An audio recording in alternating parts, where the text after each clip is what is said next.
So I'm at a small Nebraska lake here. It's late February. The ice had just came off like the week before.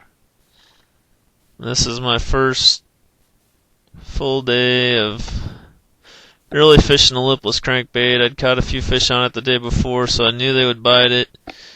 I just had to find them, and I found a good area here.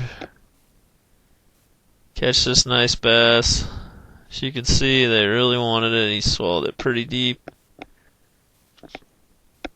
The water's probably in the high 30s, low 40 range. So this is really cold water. But as you can tell, they are eating aggressively as he swallowed that lipless crankbait there. So I got another one on here.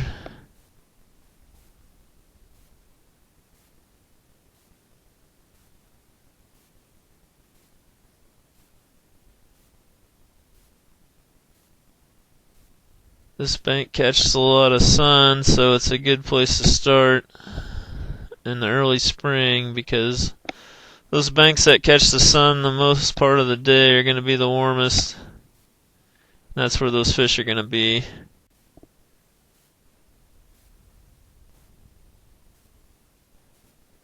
Just getting a measurement. I believe it was 17 inches maybe.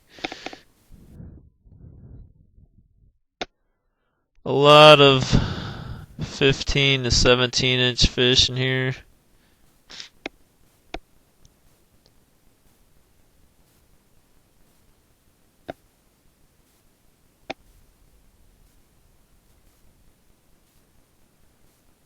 Got another one on here.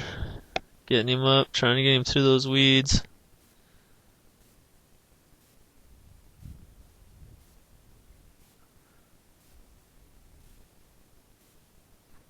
Another nice fish.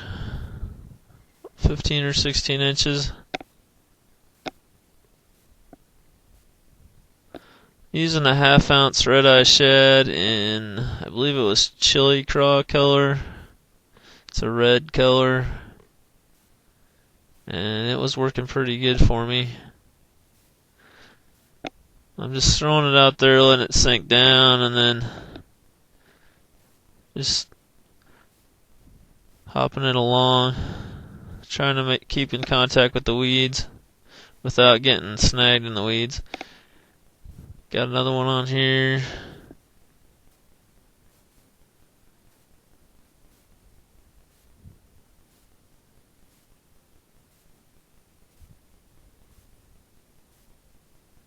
When you're fishing lipless crankbaits, you usually want some wind. Even just a slight ripple will help a lot. If it's flat calm, it's usually not the best choice.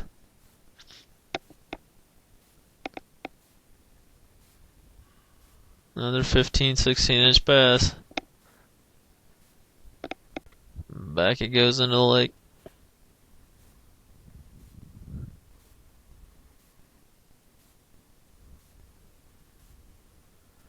So I'd moved here to a different spot. The shallow flat to my left there easily holds a fish or two, so I decided to try it over here with the lipless crankbait, and got a nice fish out of it. Another solid 15, 16 inch bass.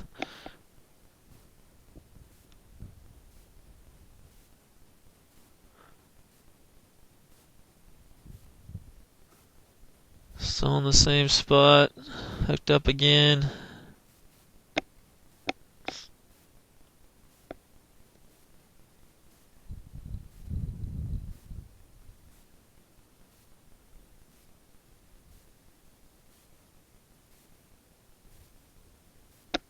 If you think the water's too cold for them to eat a crankbait, I think this is proving you wrong right now.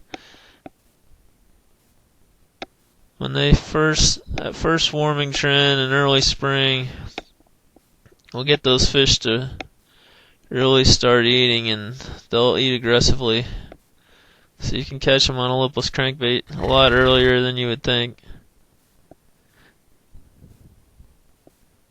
And you can cover a lot of water with it, so that makes it easier to find where the fish are at.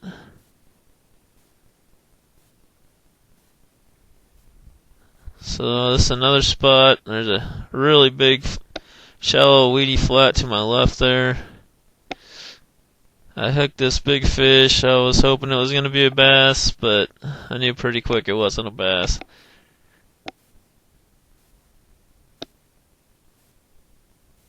Just feeding some line off, making sure I don't break my line here.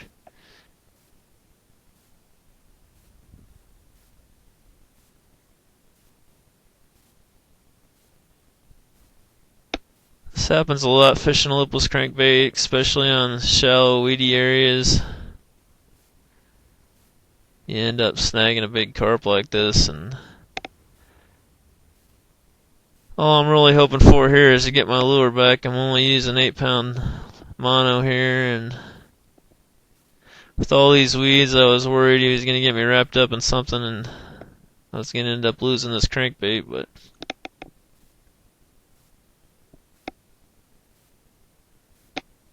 get her wore down eventually.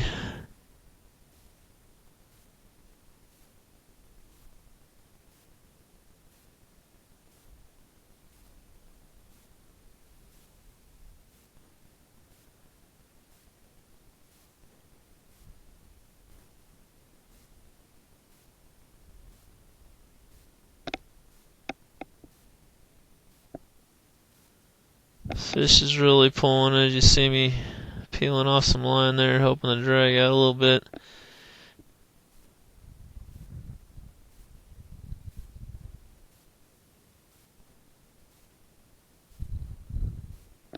Just trying to make sure that my line doesn't get on this metal tube there and get cut, or trying to keep this fish out of the weeds as much as possible.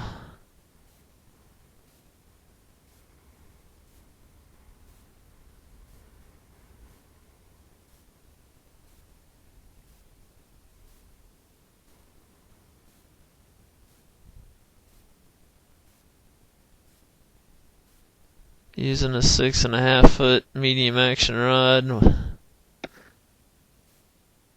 As you can see, we got it wore out here. When you snag a fish like this, you really have to be careful when you're trying to land it. Those hooks could come flying out at any point here, so trying to make sure I don't get myself hooked.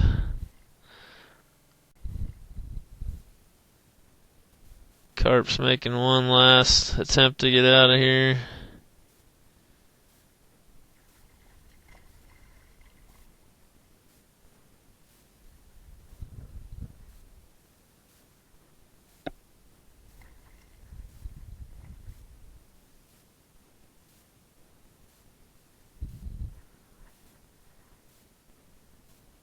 Got it on the bank.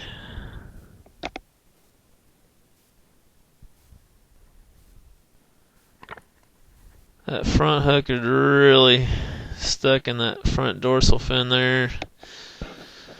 It was not wanting to come out, had to get the pliers. Get the hook out of this fish.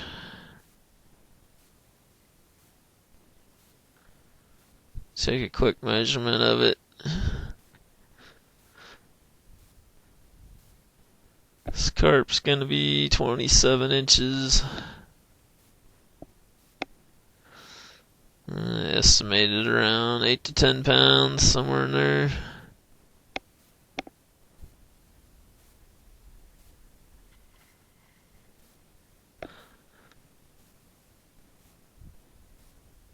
Thought about removing this fish from the lake, but this lake gets really weedy in the summer, so I decided to throw it back in.